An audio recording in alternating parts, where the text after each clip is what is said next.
اعوذ باللہ من الشیطان اللعین الرجیم، بسم اللہ الرحمن الرحیم۔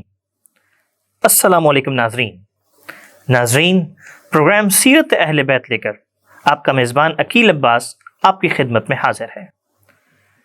لائی ہے ایک رات قیامت کی وہ سحر، جب آسمان پھٹ کے گرا فرش خاک پر، ضرب ستم سے زخمی ہے نفس نبی کا سر، چلا رہے ہیں مسجد نبی کے بام و در، رو رو کے کہہ رہے ہیں پتھر علی علی، چلا رہے ہیں مسجد و منبر علی علی۔ ناظرین، ان اشعار سے آپ نے اندازہ لگا لیا ہوگا کہ ہمارے آج کے پروگرام کا موضوع شہادت امیر المومنین حضرت علی بن ابی طالب علیہ السلام ہے۔ ناظرین، مولا متقیان حضرت علی بن ابی طالب علیہ السلام کو پروردگار عالم نے نہ صرف علی بنایا بلکہ ہر مقام پہ حضرت علی کو علی رکھا بھی۔ لیکن ناظرین، تاریخ گواہ ہے کہ اسی مولا پر حالات کو تنگ کر دیے گئے تھے۔ وہ کیا وجوہات تھیں کہ جس کی بنا پر علی علیہ السلام کی بیعت کرنے کے بعد لوگوں نے مولا متقیان سے منہ موڑ لیا؟ کیوں مولا متقیان 25 سال اپنا حق خلافت چھوڑ کر خاموش رہے؟ وہ کیا حالات بنے کہ مولا کو شہید کر دیا گیا؟ ان تمام احوال پر گفتگو کرنے کے لیے آج ہم نے دعوت دی ہے حجت الاسلام والمسلمین جناب مولانا غلام رضا روحانی صاحب کو۔ آئیے ان سے گفتگو کا آغاز کرتے ہیں۔ السلام علیکم قبلہ صاحب۔ وعلیکم السلام ورحمۃ اللہ۔ قبلہ، ہم آپ کے انتہائی ممنون ہیں، شکر گزار ہیں کہ آپ نے مصروفیات میں سے ہمارے لیے وقت مختص کیا اور ہمارے پاس تشریف لے کر آئے۔ ہم سب کے لیے اعزاز کی بات ہے۔ قبلہ، بات کا آغاز کرتے ہیں کہ امام علی علیہ السلام کی بیعت جس طرح ہوئی کہ ہزاروں کا مجمع تھا اور ایک یوں سمجھیں کہ خاص اہتمام کیا گیا، خیمہ لگا گیا اور اس کے بعد پھر بیعت لی گئی، تقریباً 3 دن سے سلسلہ جاری بھی رہا۔ تو ایک مولا کی جس طریقے سے بیعت ہوئی ہے، اس طریقے سے کسی اور کی بیعت نظر نہیں آتی۔ لیکن کیا ہوا کہ رحلت رسول کے بعد یہی لوگ منہ پھر گئے؟ دیکھیے، یہ سوال جو ہے نا، یہ بڑا حساس سوال ہے، اور جب ہم اس سوال کے جواب پر دیانتداری کے ساتھ اگر ہم باتوں آپ کے سامنے پیش کریں گے تو پھر تاریخ کے بہت سارے حقائق کھلیں گے۔ میں اس کو یوں آپ کے سامنے لنک کروں کہ یعنی آپ آج آ کر بہت سارے ہم کو آج جو ہم نے بویا اس کو ہم کاٹ رہے ہیں آج 1400 سال۔ تو یہ جملہ غلط ہے کہ ہم 1400 سال کے بعد کاٹ رہے ہیں، شاید صحیح جملہ یہ ہے کہ ہم 1400 سال سے کاٹ رہے ہیں۔ میں صرف ایک جملے میں آپ سے بات کروں تو آپ کے لیے کچھ پردے کھلیں گے کہ اگر میں آپ سے سوال کروں تو آپ کو بڑا غیر عاقلانہ سا سوال لگے گا یہ کہ بھئی اللہ کے رسول نے کتنی جنگیں لڑی ان لوگوں کے ساتھ جو لا الہ الا اللہ محمد رسول اللہ کہتے تھے؟ تو آپ کہیں گے صاحب یہ کیسی بات کر رہے ہیں، اللہ کے رسول تو وہ کیوں لڑے گا جو اللہ کو رسول اللہ کو خدا مان رہا ہے اور محمد کو رسول مان رہا ہے؟ یہ تو آج ہو رہا ہے نا، قاتل بھی لا الہ الا اللہ پڑھ رہا ہے، تکبیر کا نعرہ لگا رہا ہے، اور مقتول بھی جو ہے وہ نعرہ تکبیر لگا رہا ہے۔ تو بات یہ ہے کہ یہ جو آج ہو رہا ہے کہ قاتل اور مقتول دونوں تکبیر کا نعرہ لگا رہے ہیں، اگر کسی کے ذہن میں یہ خیال ہے کہ یہ 14 صدیاں گزرنے کے بعد ہوا ہے تو ایسا نہیں ہے۔ یہ پیغمبر کے انتقال سے، یعنی پیغمبر کے انتقال کے 25 سال کے بعد تو یہ بات ہو چکی تھی، یہی والی بات جو میں آج ہم عرض کر رہے ہیں۔ تو اگر ہم نے بے نقاب کرنا ہے تو جانا پڑے گا آج سے ہمیں 1400 سال پہلے، بلکہ 1441 چل رہا ہے تو میں یوں کہوں کہ 1440 سال پہلے جانا پڑے گا ہم کو۔ پیغمبر اکرم کے بعد مولا کائنات جب اقتدار سنبھالتے ہیں ظاہری اعتبار سے، آپ نے جو بیعت کی بات کی وہ غدیر کے حوالے سے بات کی، جب مولا امیر کی بیعت اس طرح سے ہوئی خلافت راشدہ میں تو پھر آپ دیکھیں کہ مسلسل جنگوں کا سلسلہ ان لوگوں کے ساتھ، یعنی نہ خلافت اولیٰ میں ایسا ہوا کہ سامنے تلوار لے کر وہ آیا جو لا الہ الا اللہ محمد رسول اللہ کرنے والا ہو، نہ خلافت ثانیہ میں ہوا ایسا، نہ خلافت ثالثہ میں ہوا، ٹھیک ہے نا۔ خلافت ثالثہ میں ضرور ہوا کہ قاتل بھی مسلمان تھے اور انہوں نے ہی اپنے خلیفہ کو قتل کر دیا، ٹھیک ہے نا، اور 3 دن تک نماز جنازہ پڑھا رہا کوئی نہیں تھا، اتنا مسلمان مدینہ منورہ کا مسلمان اتنا ناراض تھا، اور پھر وہ مدینہ منورہ کا مسلمان آیا مولا کائنات کے پاس بیعت کرنے لینے کے لیے. تو جو ہوا یہاں سے ہوا، وہ جو ہوا یہاں سے ہوا، پیغمبر اکرم کو من حیث النبی اور من حیث کیا کہتے ہیں آپ، ایک وہ لیڈر کہ جس کو اندازہ تھا کہ کیا ہوگا آگے، کیا ہو سکتا ہے.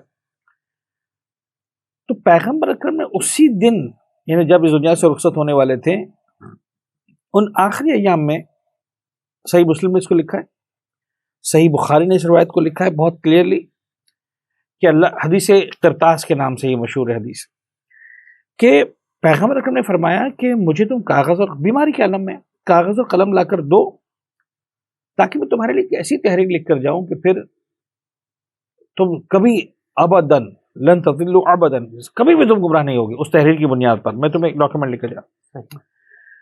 وہاں پر ایک صحابی رسول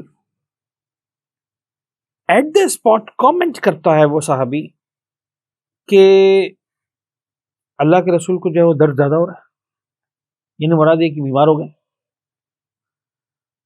اور یہ جو انداز ہے، جو اب یہ پیغمبر یہ نہیں کہہ رہے مجھے پانی دے دو یا مثلاً جو ہے وہ شربت دے دو، دوائی دے دو، اس طرح کی بات نہیں ہو رہی. یہ بہت امپورٹنٹ، یعنی یہ جو جملہ ہے اس کا ویٹیج ہے کہ لن تضلوا ابداً، تم کبھی بھی گمراہ نہیں ہوگے.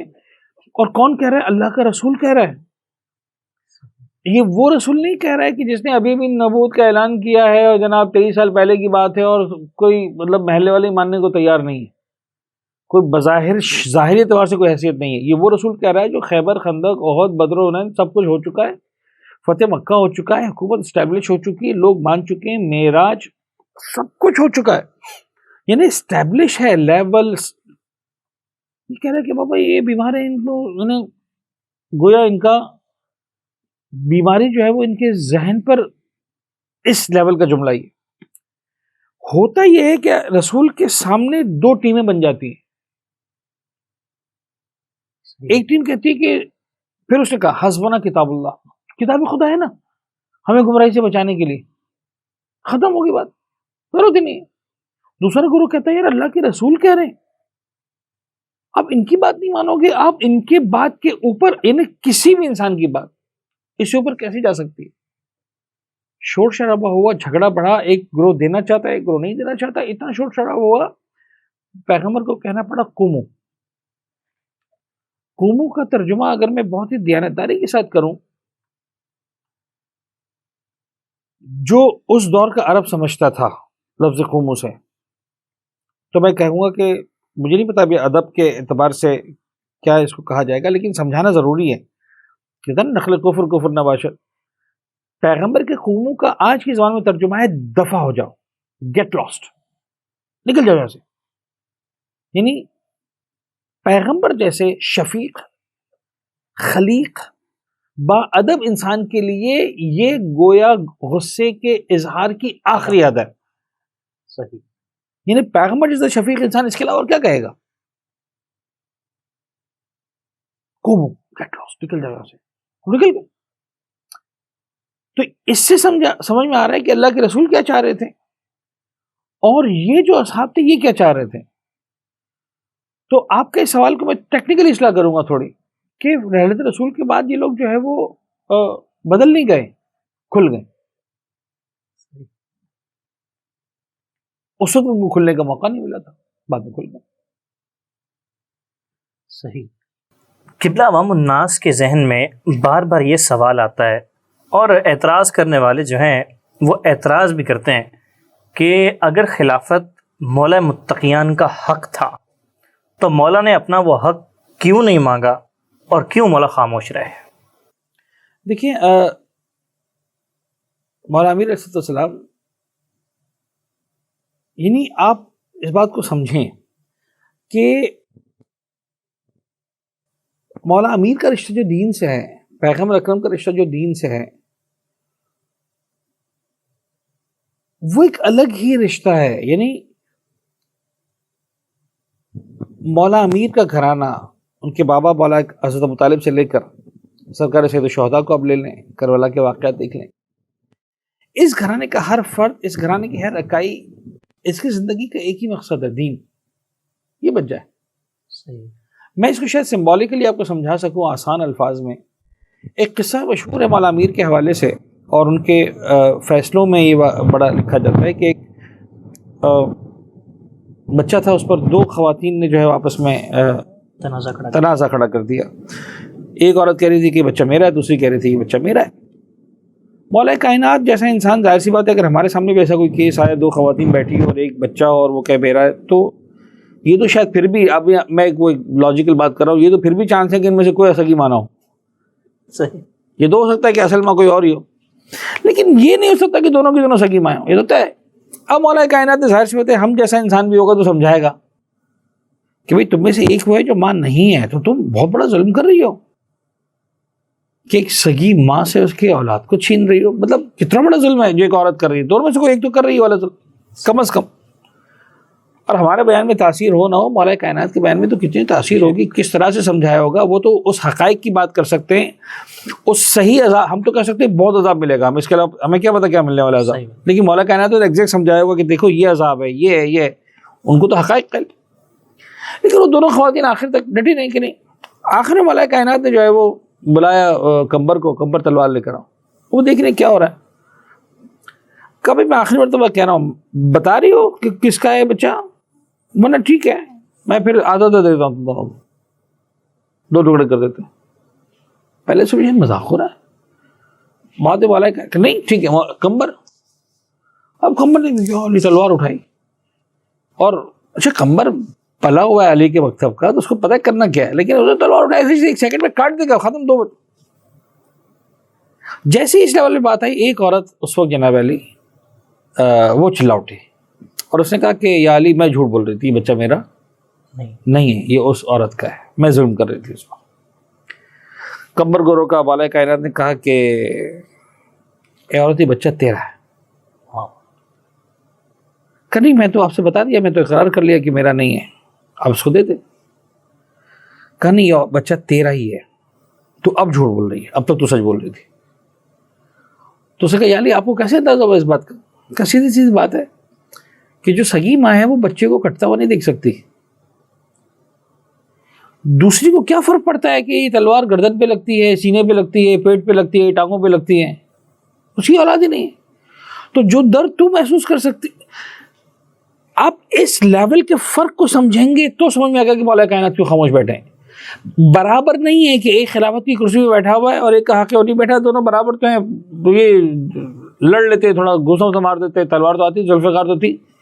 بات اتنی چھوٹی سی نہیں ہے، یہ زمین آسمان کا فرق ہے. علی بن ابی طالب دین کو کٹتا ہوا نہیں دیکھ سکتا،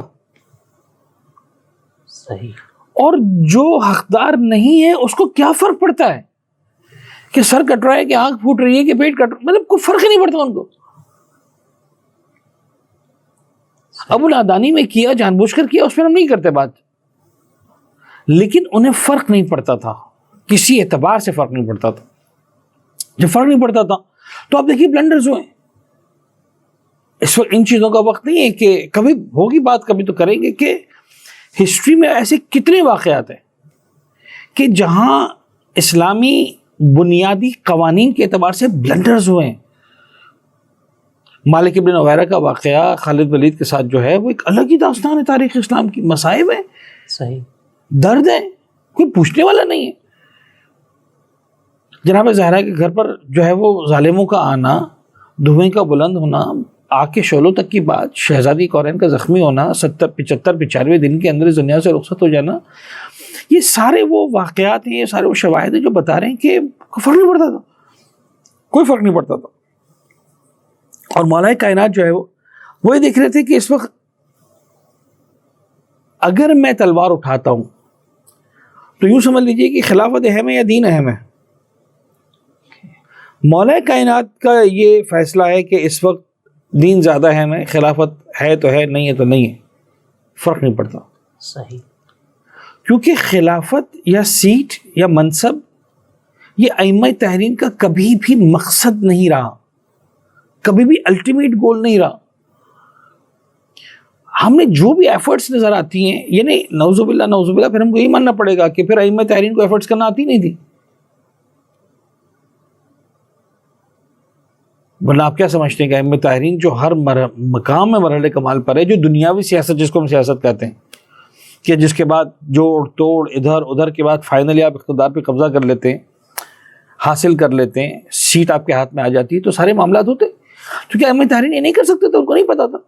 صحیح.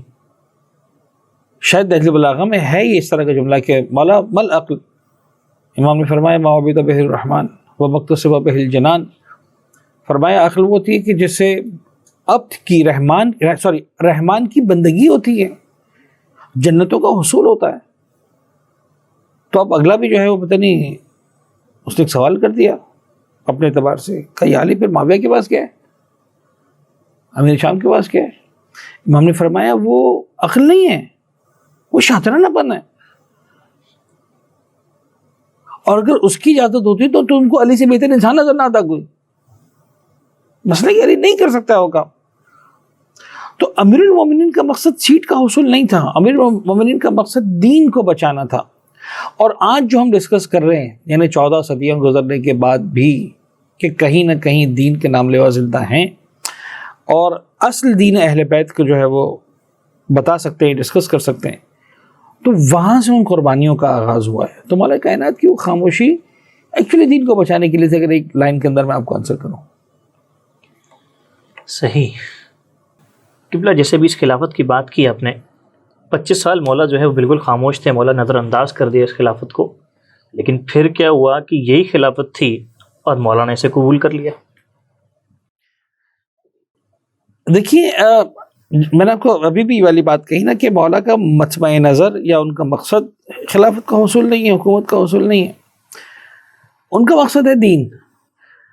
اب جہاں ان کو نظر آیا کہ بھئی یہ خود آپ ذرا دیکھیں نا، یعنی ہوا کیا ہے، خلافت اولیٰ اور خلافت ثانیہ تو ہو گئی، ظاہر اعتبار سے اسلام جہاں جہاں تک اس وقت فتوحات ہوتی رہی اور جو ہے وہ اسلامی مملکت کا دائرہ بڑھتا گیا.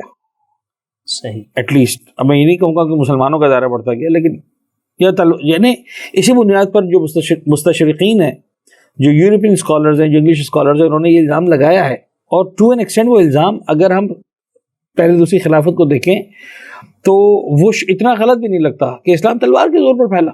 یعنی وہ لوگ کیا کرتے گئے، تلواریں لے کر جاتے رہے، حملے کرتے رہے، بدو اور اب تک طاقت مل گئی تھی، پیسہ آ گیا تھا، تلواریں آ گئی تھی، گھوڑے آ گئے تھے، وہ جاتے رہے اور علاقے پر علاقے فتح کرتے رہے. اب وہ علاقے جو فتح کرتے تھے ان سے کہتے رہے بھائی یا قتل کر دیے جاؤ گے، یا غلام اور کنیز بنا لیے جاؤ گے، یا منہ سے کہہ دو لا الہ الا اللہ تو بچ جاؤ گے. کون نہیں کہے گا؟ تو وہ جو کہتے ہیں نا گن پوائنٹ پر مسلمان بنایا، تلوار کی نوک پر مسلمان بنتے گئے. ٹھیک ہے بابا یہی صحیح. صحیح. دوسری خلافت تک جو ہے وہ بہرحال ایران وغیرہ، یہ روم، اس اچھے خاصے علاقے فتح ہو چکے تھے، یعنی ایک بہت بڑا ایریا اسلامک ٹیریٹری کے اندر آ چکا تھا. جب تیسری خلافت ہوئی تو خلافت ثالثہ کی جو شخصیت ہے اس کا تعلق بنو امیہ سے ہے. تاریخ کے بہت سارے اوراق جب پلٹیں گے تو ابو سفیان آیا ہے باقاعدہ اور کہا کہ بھئی مبارک ہو کہ یہ دوبارہ یہ بال جو ہماری کورٹ پہ آ گئی. یہاں تک ملتا ہے کہ تیسری خلافت کے بعد ابو سفیان مدینہ، آپ کو خدا سے ہمیں بھی نصیب کرے، آپ کو بھی نصیب کرے مدینہ منورہ کی زیارت. آپ جب مدینہ میں جاتی ہیں تو مدینہ سے تقریباً، شہر مدینہ کے مرکز سے تقریباً 4-5 کلومیٹر دور وہ علاقہ ہے احد کا، جہاں میدان جنگ احد لڑی گئی تھی. اب وہ 3-4 میل سے زیادہ نہیں فاصلہ. باقاعدہ بسوں میں زیارتوں میں جاتے ہیں لوگ وہاں پر. وہ باقاعدہ آیا ہے، اس دور کے سب سے لمبا سفر ہے، شہر سے باہر ہے. وہ باقاعدہ آیا ہے سفر کر کے، اس نے جناب حمزہ کی قبر پر آ کر لات ماری ہے اور جو زمانے جاہلیت کی کنیت تھی اس کو مخاطب کر کے کہا ہے. یعنی آپ سوچیں کہ it's about almost 30 years 40 years back کی بات ہو رہی ہے، بلکہ شاید 40 سال پرانے. لات ماری، کہا ہے کہ اے ابو عمارہ اٹھ اور دیکھ، جس حکومت کی خاطر تم ہم سے لڑا کرتے تھے، آج جو حکومت دوبارہ ہمارے پاس آ گئی. صحیح. اور اس کے بعد اس نے اگر کہا کہ بھئی اے بنو امیہ کے لوگوں پرابلم کیا ہے، تم حکومت تمہارے پاس ہے، جیسے کھیلنا ہے کھیلو، یہ بال تمہاری کورٹ پہ، جیسے کھیلنا ہے کھیلو. تو خلافت ثالثہ میں جو تیسرے خلیفہ کے جو قتل کا ریزن بتایا جاتا ہے وہ بھی یہ بتایا جاتا ہے کہ اتنی زیادہ کرپشن جو ہے وہ پھیل چکی تھی عالم اسلام میں، اور اتنا ظلم ہو رہا تھا اس کرپشن کی بنیاد پر کہ لوگ مسلسل خطوط لکھ رہے تھے کہ بھئی اب ہم نہیں رہا جا رہا ہم سے، اور کوئی اس کو پرسان حال نہیں تھا. آپ ذرا سوچیں کہ پیغمبر اکرم کا انتقال ہوا ہے، انہیں جب رحلت ہوئی ہے 10 ہجری میں، اور تقریباً سن 35 میں مولا کائنات کے پاس اقتدار آیا، یعنی 25 سال. اس 25 سال سے آپ 10 سال پہلے چلے جائیں جس دن پیغمبر اکرم مکہ سے مدینہ آئے، صحیح. تو یہی اہل مدینہ ہیں جو اپنی جان کا نذرانہ پیش کرنے کو تیار ہیں، صحیح. اپنا آدھا مال دینے کو تیار ہیں. بعض روایتوں میں، تاریخوں میں یہاں تک ملتا ہے کہ بعض لوگوں نے اپنی بیویوں کو طلاقیں دی ہیں کہ یہ میرا مسلمان بھائی آیا ہے، اس کے پاس یہاں کوئی جاننے والا نہیں ہے، اپنے خاندان قبیلے سب کو چھوڑ کر آ گیا، تو اس سے کون شادی کرے گا. اس لیول تک جو قربانیاں دینے والے لوگ ہیں، اپنا سب کچھ قربان کرنے والے لوگ ہیں، جنہوں نے انصار کا لقب حاصل کیا ہے، وہ اسٹیٹس حاصل کیا ہے، وہی افراد اہل مدینہ، مہاجرین بھی ان کے اندر، انصار بھی ہیں، وہ اپنے ہاتھوں سے پیغمبر کے جانشین کو قتل کریں گے. تو یا تو وہ سنت نہیں چلی تھی جو پیغمبر کی سنت تھی، صحیح. یعنی یوں سمجھ لیجئے کہ 25 سالوں کے بعد یہاں تک آ گئی تھی کہ ایک سنت وہ تھی جس کا ریئیکشن، جس کا رسپانس یہ تھا کہ ہم آپ کی خاطر جان دینے کو تیار ہیں، اور اب جناب علی عمل وہ تھا کہ ہم آپ کی جان لینے کو تیار ہیں. صحیح. اتنا فرق ہے. اور اس کے بعد اب یہ اہل مدینہ تڑپ رہے تھے اسی دن کے لیے کہ ہمیں وہ والی سنت چاہیے، وہ والی روش چاہیے، وہ والا طریقہ کار چاہیے کہ جہاں ہم جان دینے کو تیار ہوں، اور ہم نے اسی کی خاطر سب کچھ قربان کیا تھا. صحیح. تو باتیں تو یاد تھی نا، غدیر کی حدیث بھی یاد تو تھی، کہیں نہ کہیں ذہنوں میں محفوظ تھی، کردار بھی محفوظ تھا، پتہ بھی تھا. تو پھر انہوں نے کہا کہ نہیں، اب کچھ نہیں ہو سکتا. اب اگر جناب علی ہمارے معاملات کو کوئی چلا سکتا ہے تو یہی بندہ چلا سکتا ہے جس کو اللہ کے رسول نے پہلے دن سے کہا تھا. تو وہ لوگ آئے مولا کائنات کے پاس، خدا آپ کو زیارت نصیب کرے، مجھے بھی نصیب کرے. خیر، شہر انہیں مسجد نبوی کے احاطے سے باہر نکلتے ہیں تو ایک مسجد ہے، یعنی اگر آپ مسجد سے قبلے کی سمت پہ جا کے سیدھے چلے جائیں تو ایک مسجد نظر آتی ہے، مسجد علی کے نام سے. کہا جاتا ہے کہ وہ مقام تھا جہاں پر مولا کائنات کی بیعت ہوئی تھی تیسری خلافت کے بعد. اس وقت جب یہ آئے ہیں لوگ، اب کتابوں میں مختلف واقعات ہیں،